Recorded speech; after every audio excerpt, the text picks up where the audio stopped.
The Numinous Podcast with Carmen Spaniola.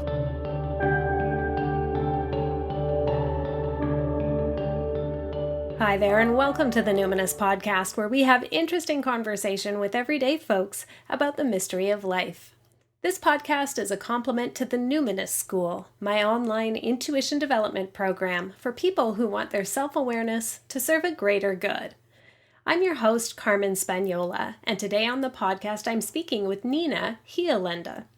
She's the founder of Dancing Spirit Tours, and Nina has married her Austrian Celtic pagan roots with her passion for Catholic mysticism. The conversation that we have is really so complete, I don't think it needs any more context than that. I think the pleasure we both take in talking about these subjects is self-evident and infectious. I spoke with Nina in person at my office in Victoria, BC.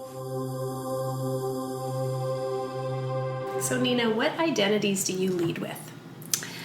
Well, that's an interesting question. I would say that I'm Austrian, even though I don't have an accent. I did grow up there, part-time in Austria, part-time in Canada, and in a lot of ways my cultural values are still very Austrian. So that's a big one for me. I identify as Austrian. And in terms of my job title is Dream Activator. And that's because I love to inspire people. I aspire to inspire and help people get in touch with truth. And that is like what is real and authentic to them.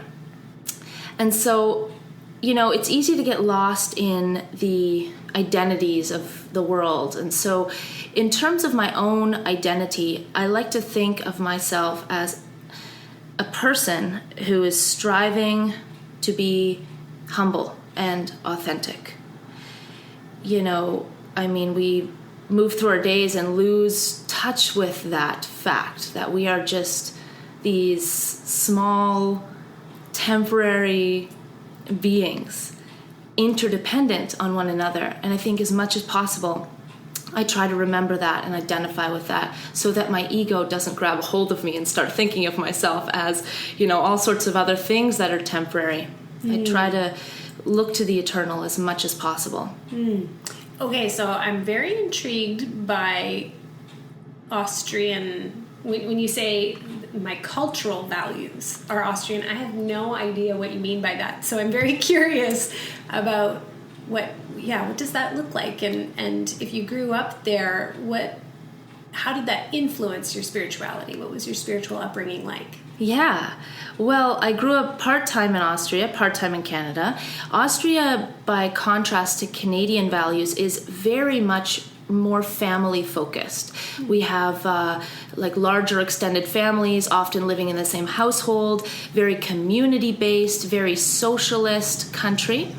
And I was surrounded my whole childhood by women, wise women. So my mother had a great impact on me spiritually, and my grandmothers as well. My one grandmother on my dad's side practically raised me in my spirituality. And all of my family, especially on my mother's side, are Celtic shamans. And so I grew up with that.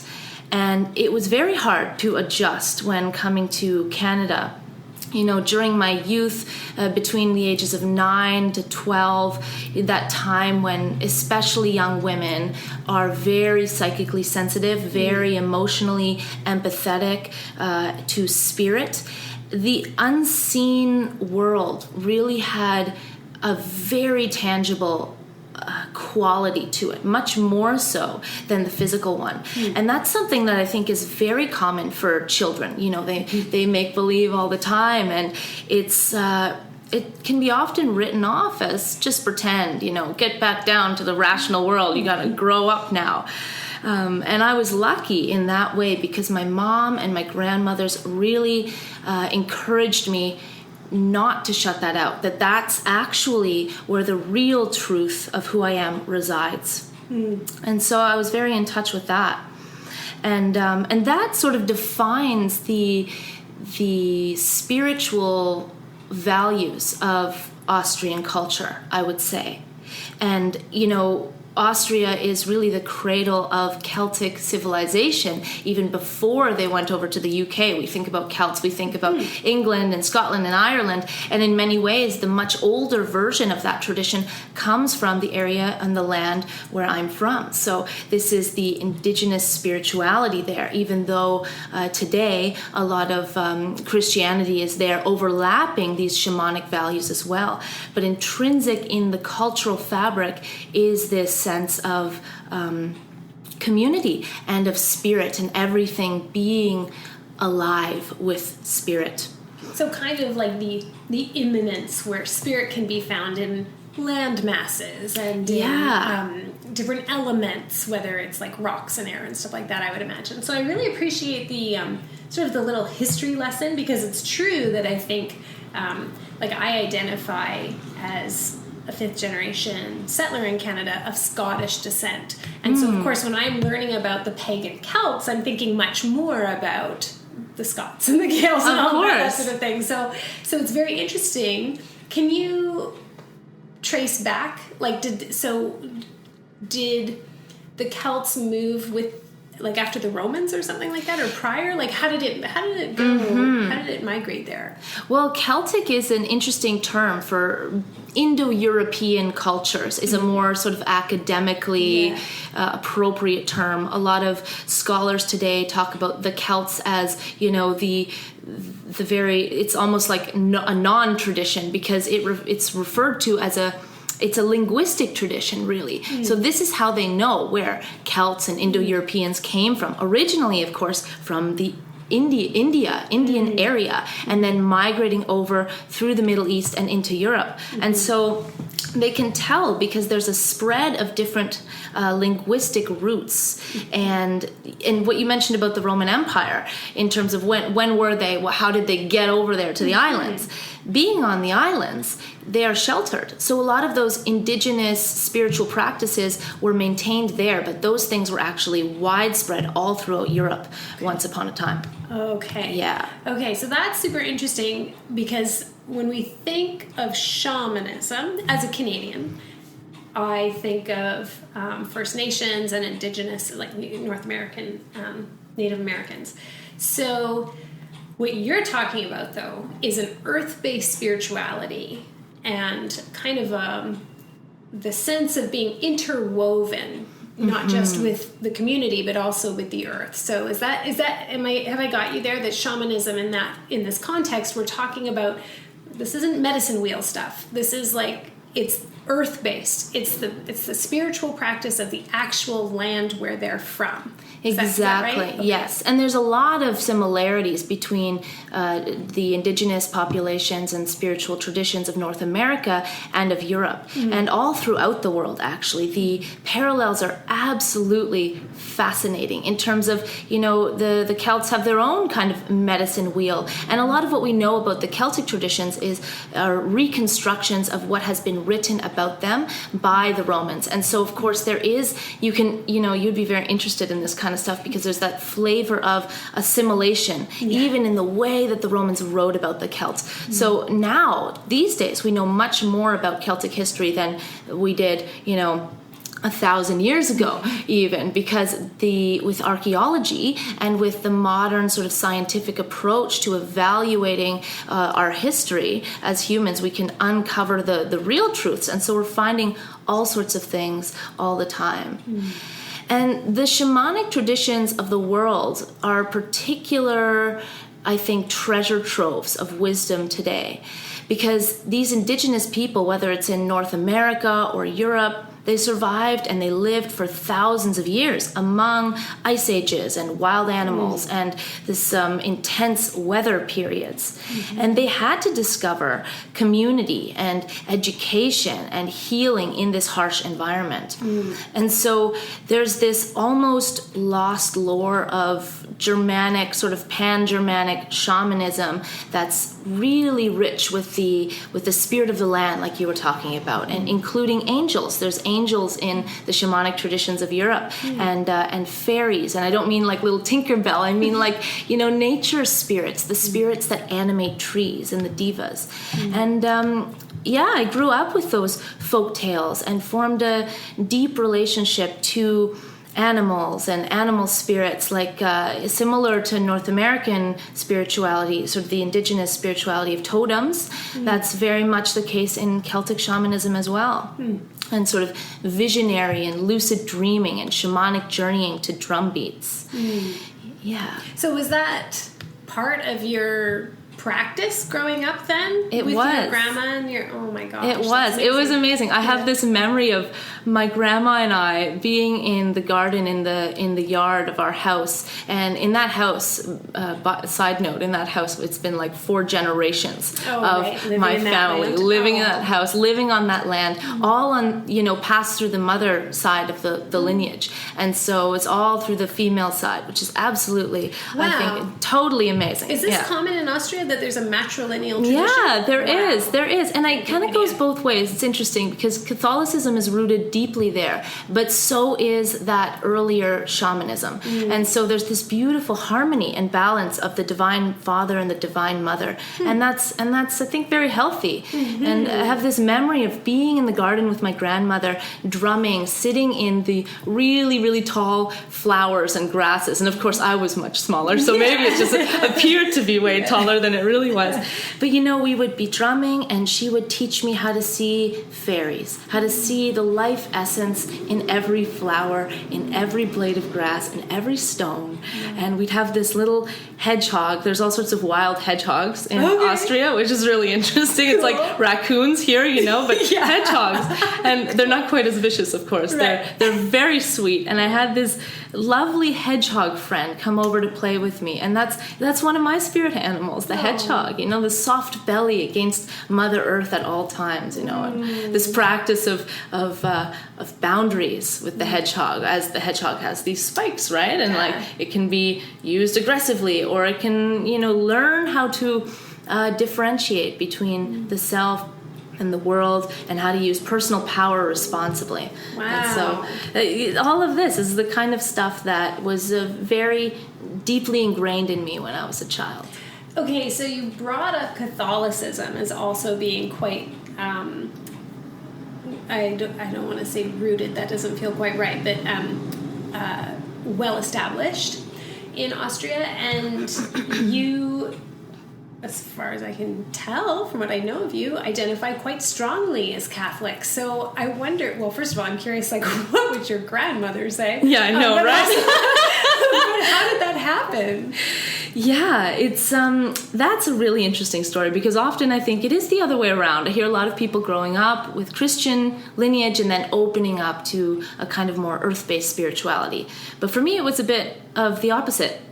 In my culture in Austria, there's this notion of the initiation, and I know that's a common sort of principle here too. And it's this kind of unraveling of everything that we identify with, everything that isn't the real core of who we are. And typically that's a journey that involves some kind of trauma. Usually there's a feeling of being destitute or utterly alone. And Christians call this the dark night of the soul. And it is through this initiation that the initiate begins on their true path of spirituality. And this is actually what happened for me in terms of how I see my, purpose of being alive, and how Dancing Spirit Tours, the company that I formed that takes people to sacred sites around the world, how that was born as a vehicle for this mission. So my initiation was 5 years ago. It was a sudden diagnosis of cancer. And, when you don't have your health, your life is seemingly about to cease. Everything non-essential falls away. My very important to-do list, my job, I was working in theater at the time as a producer, very busy, very much identifying with that, everything.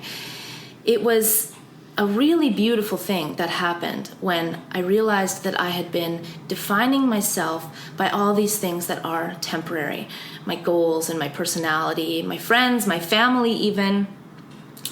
And the one that really hit home was when I realized that I had been identifying with my past. And in that pivotal time, I realized just how much my idea of myself was holding me back from being really in the moment. So when you say you were identified with the past, you mean like you were kind of who you had been, you were just projecting into the future, just sort of brighter and shinier? Or was there something about the past that you were clinging to? What do you mean by that? Yeah, there were things in the past I was clinging to, and it was all subconscious, and it was all suddenly revealed to me during this crisis. It's like, oh, wow, I have all these people I need to forgive. And I have all these people that I need to ask for forgiveness from. You know, like little things happen all the time that it seems like, no big deal, lost touch with that friend, whatever. That's all incomplete stuff. Those are all loose ends. That's how I exist in the memories of all of those people. I've left all these imprints on people. And, you know, what have I done with my life, basically? I am the impact I've had on the world. That's my past. And so my entire journey with cancer became this sacred ceremony of letting go of the past. And at that point, I didn't know, you know, if I would die or not. I couldn't really afford in my mind to think that I would survive, because if I thought there was a chance I would make it through this, then I wouldn't have been so passionate about tidying up all my unfinished business. And as a 25-year-old at the time, that was huge. I felt like I have so much living to do and I better make the most of it. So I watched my life, you know, just crumble before my eyes as I basically prepared for my death. It was very hard. It was very hard to see the terror in my parents' eyes. You know, I worked with my incredible spiritual director, and we embarked on a mission of this great letting go. And I wrote so many letters of people I had to forgive, people that I hurt, and I forgave myself. And that was the biggest thing. I formed an entirely new relationship with my body and with myself as a woman. You know, growing up in Austria, which is very much about expectations you have to meet in our culture too. You know, and that's really hard. And I let all of that go.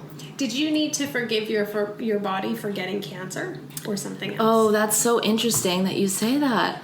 I've never even thought of that. Oh, okay, sorry. Yeah, no, it's great. No, I love that. Forgive my body for getting cancer. You know, I was pretty angry with myself.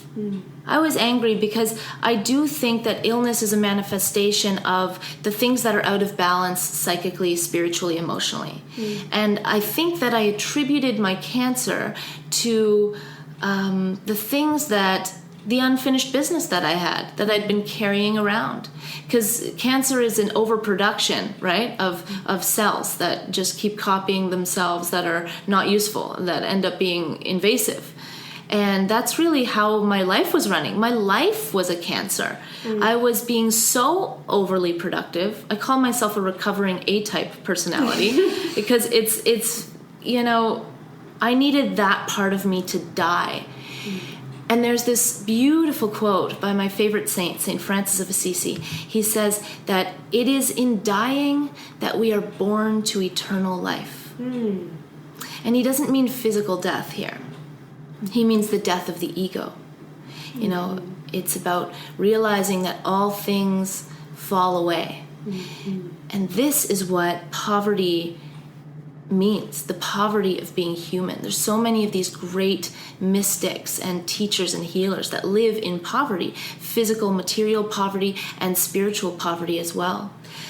Can I just interject for a second? Because you're also reminding me of Rumi, who I won't quote him properly, but he has in one of his poems, like, we need to die before we die so that we may live. Oh, right? it's and beautiful. So he's talking about the same, and I often use that when I'm talking about, like, why would we do some of the kind of, let's say, more dark or shadowy shamanic journeys. You know, why would we willingly undertake to walk the via negativa, right? When yes, we just in Hildegard von Bingen's words, yeah. Right. Why Nice. would we do this thing? And partly, it's because I agree with what they're saying there, that we need to be able to face that aspect of ourself that needs to die and help it to die so that we may I don't know if it's appreciation, but so that we may be enriched somehow in the privilege of living. Yes. There's something about that. So so you have this initiation, you find Catholicism, and is that when you say you had a spiritual director, were they Catholic? No, they weren't actually. They were trained in the Western occult traditions. Oh. So, and in shamanism. So that's Right. really, it is actually in my, while I was sick with cancer, I had to have radiation treatment. And so it was in my leg. It was a sarcoma, so connective tissue cancer. And it required that a lot of my connective tissue and fatty tissue would melt off with the radiation, which is, horribly painful. And it's just horrific. It's just horrifying. Yeah. It's just terrible. Yeah. And so I was in bed a lot of the time. And this is when I started to read about the life of the saints. And I read about, St. Francis especially. He really inspired me. And John of the Cross, the inventor of the dark night of the soul. And Teresa of Avila and St. Ignatius of Loyola. All these incredible, incredible beings. And it's so funny because normally, people think of Catholicism and Christianity as this very harsh, inflexible kind of approach. At least that's how I thought of it, and that's the stereotype. But once you look into the lives of these people who are deeply honored within the tradition, you realize just how much they are connected to that eternal cyclical life and death and discovering what is truly deeply meaningful and harnessing that energy in their human lives, like on the ground, being these advocates for change and these activists of love in the world. And that's what really inspired me. Teresa of Avila, she sent so many letters, she walked so far. She was really a lobbyist, in many ways, right? Absolutely. And of course, Francis is so well known for being quite earth-based, right? So there is this, there's definitely, certainly, a very beautiful aspect of Catholic mysticism that you've connected with. I have to imagine, though, that you're leading pilgrimage trips to different sacred sites through Dancing Spirit tours. You are openly talking about Celtic shamanism and earth-based practice, and side by side with Catholic mysticism. I have to imagine that you get some pushback from more conservative Catholics and Christians who are like, this is the devil's work, and it probably doesn't matter that John of the Cross and certainly Teresa and many others were experiencing altered states of consciousness and miracles like stigmata and things like that. People don't really like to hear that if they think that that's kind of the devil's work, right? So how do you navigate that?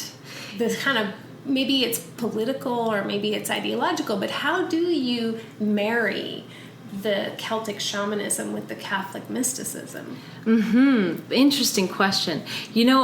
I love that part of my job. It's my favorite because I'm a bit of I'm a shit disturber. I like to challenge people. And that's one of the reasons I love the Catholic tradition, is because it needs so much healing from the inside out.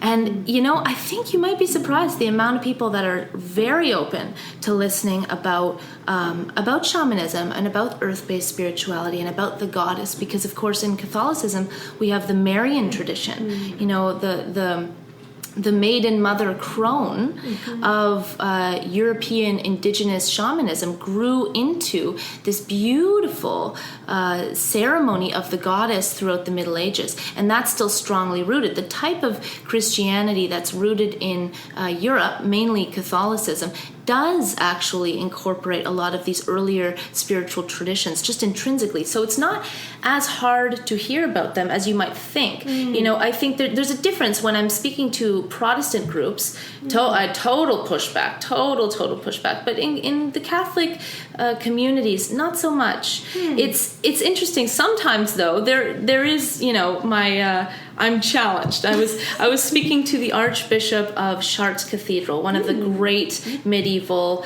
cathedrals of Europe. Probably one of the greatest architectural feats ever. I think it is absolutely magnificent. I get chills just thinking about it. I can remember being cold in there, maybe, but it's just absolutely. Yes, it's this magical. Beautiful, magical masterpiece of stone, and as much as it's made of stone, it feels like it's light. Like it feels like clouds. It's made of air. Yeah, it's made of air. It's made of light. It's incredible. And so the Catholic Church is very protective over this cathedral in a way, especially in recent years, because a lot of New Age communities are coming there and practicing rituals there, and they've been inviting of those different spiritual traditions, and as of late there's been more of a closure to that, because I think there's a fear, protecting of tradition. And so I was trying to gain private access to Chartres Cathedral, which we have on our Divine Feminine France tour, which is absolutely magnificent trip. And as I was speaking to the Archbishop, he was no, and I just thought, okay, well, I have to change my approach here. So I totally just dropped into my heart, and I spoke from the real place, the real truth of what's real for me, and I have to appeal to people's hearts that way. And I find whenever I do that, regardless of how conservative somebody is, they open up. It's amazing. The heart is a portal to union with our fellow humans. No matter how diverse our traditions may be, how diverse our political agendas and feelings, it's like that is really where we realize that we are more the same than different. Yeah. Can I steer us to a bit more talk, because Chartres, of course, so I was there, I guess 2, maybe 3 years ago, and just ended up intuitively following sort of, I don't know what you'd call it, like a sacred path or the journey that Mary Magdalene may have taken. So, and also some of the Cathars and the Cathars, as some people would call them, had mostly gone to different holy sites like this. And I was reading Cynthia Bourgeau's book, The Meaning of Mary Magdalene, at the time. And of course, this was really activating, going to Saint-Baume, and I know you go to these places as well. And of course, Chartres, it becomes a stop on sort of this, I think, a person's pilgrimage to follow the Marys, the feminine or female face of Catholicism and Christianity. What are your thoughts on the roles, or how do you perceive Mary, Mother of Jesus, and Mary Magdalene? I'm just curious about your own personal take. Where do they sit in your pantheon? They fit in? Yeah. Absolutely. Well, Mary Magdalene, in many ways, I think is so popular these days because she has become a symbol, a sort of an agent of the transformation of the feminine. She deeply suffered. She was, throughout the church history, she was not a prostitute. That was a speech that Gregory IX made about her, and throw that out. Yeah, throw that out. Nowhere does it say she was a prostitute. No. She was a disciple of Jesus, a student. She may have been his wife. We don't know. But regardless of whether or not that's true, when we look at the archetype of Mary Magdalene and we see the devoted spiritual seeker, we can identify with her as that seeker, and we can identify with all the judgment that she's faced over the years. And I think that's why people are reclaiming her and trying to honor her, because they're wanting to honor their own inner lives as well. We want to bring ourselves back to our own spiritual journey rather than this dogmatic approach where we have to adhere to doctrine. So that's what Mary Magdalene symbolizes, is the spiritual seeker's journey. Interesting. Also, I would even go even further, if I can, and kind of build on what you said, reading the Gospel of Mary Magdalene and the Gospel of Thomas, and realizing, of course, there's like very, if we talk also about the Nag Hammadi scrolls, and these, scrolls that were found in the late 40s that fill in some gaps. Of course, there's pages missing, but basically here's her story, Mary Magdalene's story, in her own words. And essentially, what we can lift from that is she was the apostle to the apostles. Yes. She was the one who it sounds to me like she was in trance for 3 days while, and Jesus was coming to her Definitely. after he died, and she was sort of downloading his messages, and then she took it to the other apostles.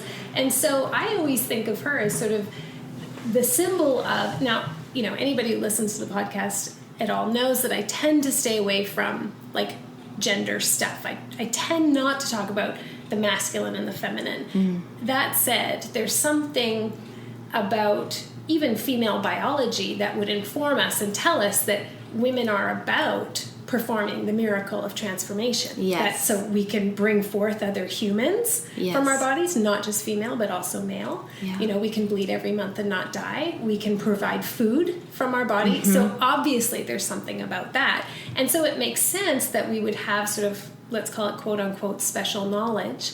And so here's Mary Magdalene, who's now, she's a psychopomp. She's a shaman. She's a shaman. This is what she's doing. Absolutely. And so she becomes sort of a conveyor of consciousness. She is the one who needs to now interpret for the other apostles, here's what's happened. And to me, it seems like that's another kind of archetype that we still have yet to perhaps articulate, but this idea of women as conveyors of consciousness for others, as women as relators and almost like bards to the mystery.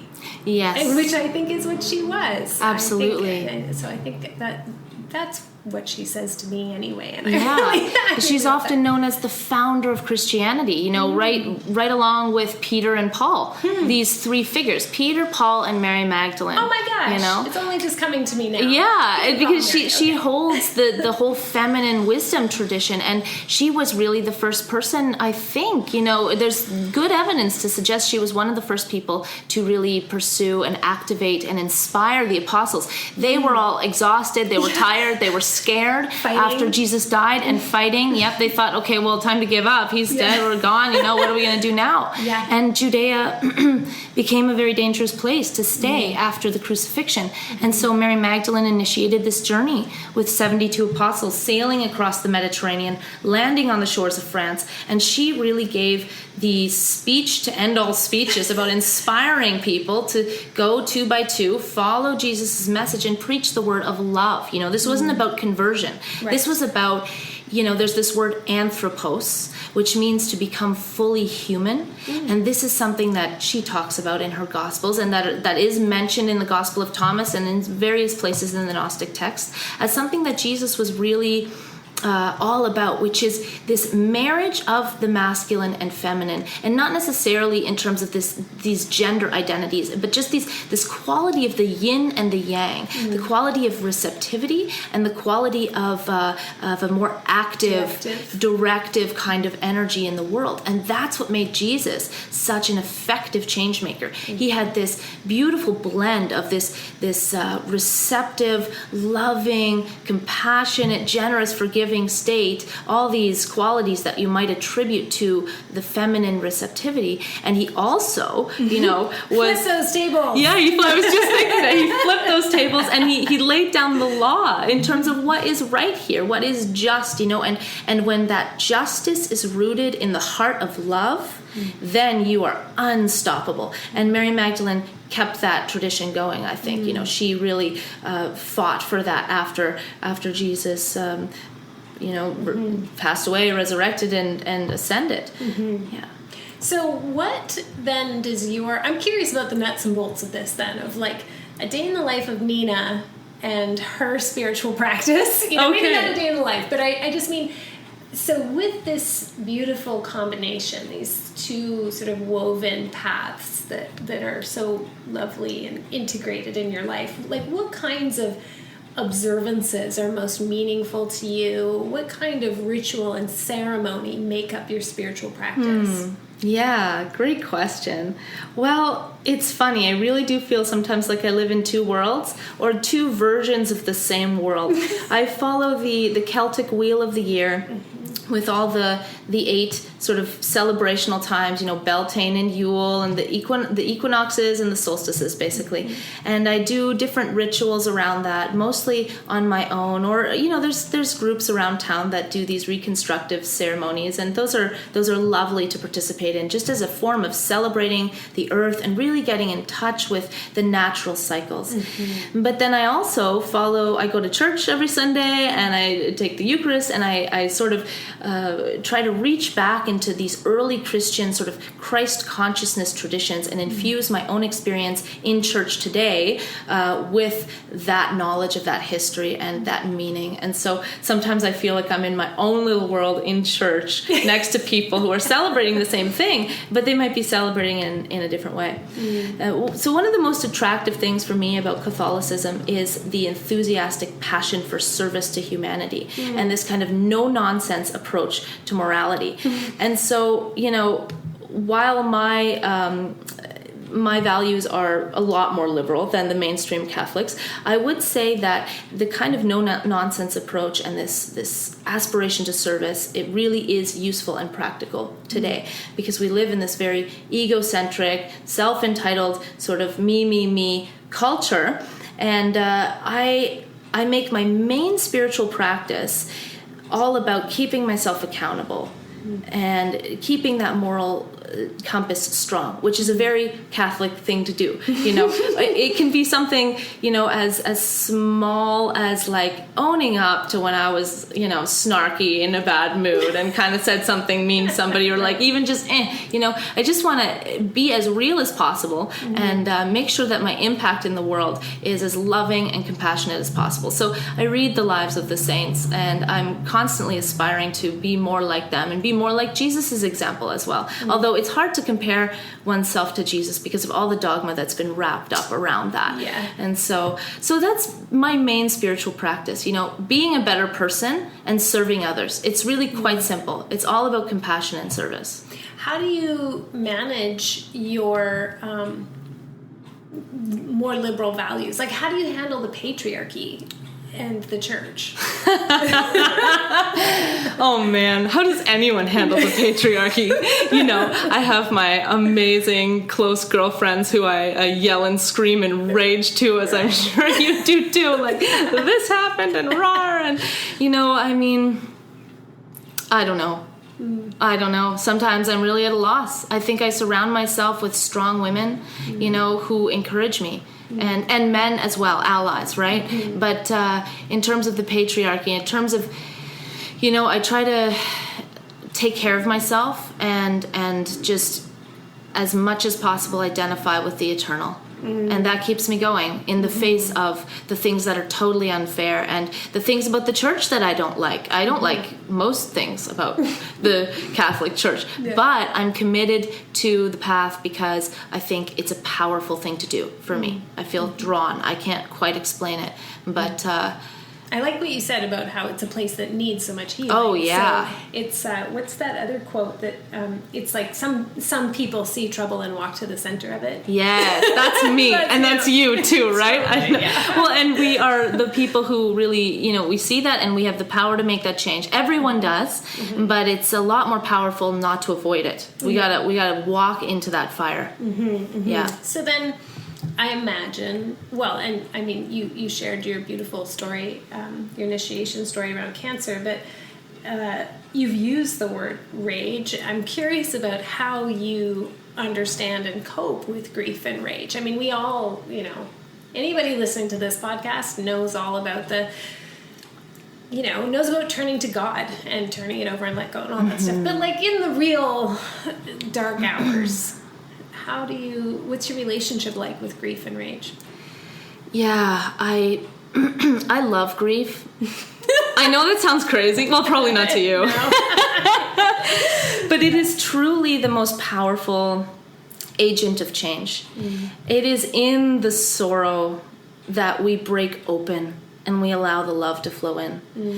Grief, for me, is a portal to reconnect with the fire of yearning for union with union with oneself, like personal healing, union with others, building bridges instead of walls, where there's misunderstandings and hatred, racism, all sorts of crazy things. So peace really among humanity, and then union with God, not just for me, but like for everyone, like a total reconciliation of the human being with our world around us, with the earth, with identifying as souls on this journey of the mystery.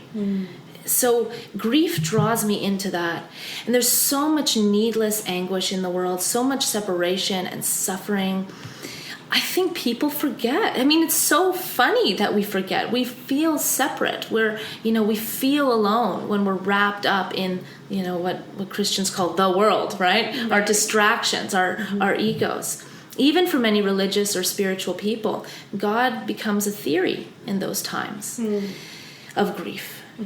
And that's the most important time. That's the most rich, most fertile time when we're in trouble, when we're really under stress, that we can open, sort of intimately connecting with this experience of feeling separate and feeling alone. And that actually sort of somehow activates a feeling of unity. It's really, it's hard. I mean, it's hard to, it's like there's an aura of enlightenment, flowing around people who are grieving. Have you ever experienced that? Someone who's just lost someone they love, or there's this wisdom, this love, this deep quiet that seems to emanate from them. And I think that's the consequence of being broken open. It's a space where holiness can enter into that space of grief, and we become that container for grace. And that's our job. It's to become these clear channels, these open channels, so that grace and love can flow through us to those around us who forget and How that do are you separate. understand grace? How do you define that? Grace for me is like, it's like the love fabric that permeates everything. I think everything, this cup right here, this is made of love. And that's not something I can describe in a physical way. It's an experience, the experience of being alive.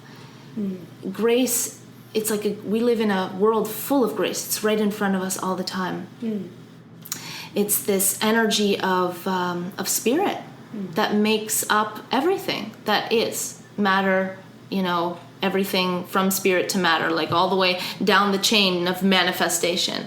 And when we tune into that, that's the ultimate reality. That never changes, no matter how many, how much things fall apart around us. And so when we tune into that, we can experience this nirvana. Nirvana is the word that is when we're not fearing anything, and we're also not desiring anything. We're just in the moment. That's the experience of grace. And so then, what do you rage about? What enrages you? And how do you deal with that? I think everything enrages me. Everything. I'm angry about...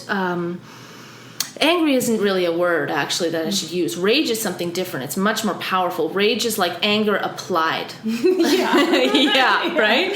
I am... Anger unleashed is the way I think of it. Yes, anger unleashed. I rage about all the unfairness of the world, of being alive, all the contradictions, like, people going at each other, really, I think is the biggest thing. People getting in this, and myself included, when we fall into those illusions of separateness, and we we act from that place of fear, we act out against each other, we forget the true nature of love, that we are, and that actually it's all fine, and we're all, we really are all part of the one, and there are no obstacles that are insurmountable, but we create these crazy stories that that's what's true, that we're separate and we're different, and and I'm not trying to say that to sort of obviously there are real challenges. I'm very in tune with and learning about my own privilege and how, it's very easy for me as, for example, a white person to speak of we're all one. Well, guess what? That's not the experience of, someone who's listening to me who isn't, who's having a really difficult time facing all sorts of things that I couldn't possibly imagine, and we all have pieces like that. And that's what really enrages me, is that we can't have compassion for others because we're so stuck in our own stories. What are we doing? What are we doing if we can't extend our hearts towards each other? What else is worth living for? That enrages me. As you can tell, I'm practically banging the table. That was really good. Well, I actually feel very activated and enlivened by your rage. So fantastic. I feel like that's a great place to end. I feel like, that's definitive, and I can really feel it. I can feel the love coming through your rage. So awesome. Yeah. Well, that's real rage, isn't it? When it's actually rooted in a sort of a radical loving, radical desire to love more deeply and to have other people love each other more deeply, just to create that peace, so we can experience this amazing journey of being alive. Yeah. Well, thank you so much for letting me experience just a little bit of journey with you, Nina. I really appreciate you being on the show. Thank you so much, Carmen. This was wonderful. Aw, wasn't that a nice conversation? It was fun to do one in person. Nina really is just a radiant being, as you can tell. So check her out at dancingspirittours.com. Today, I'd like to give a shout out to my Celtic listeners living on the old sod in Ireland. I recently learned, actually, that Gaelic refers to the Scottish language of my heritage, and Gaelic refers specifically to the Irish language. I didn't know that before, so now I can make that distinction. So, Dia Gwit and Gerud Mahagwit. Thank you for listening, everyone in Ireland. As I mentioned at the top of the show, this podcast is a complement to the Numinous School, my online intuition development course. It will be reopening for registration in June 2017. If you'd like to know about it, hop onto my website and sign up for my newsletter. While you're there, you can read all about my wilderness quests, 12 days in the mountains of ceremony and ritual to help you tap into your spiritual roots. Get all the details at carmenspagnola.com, CarmenSpagnola. Until next time, take care.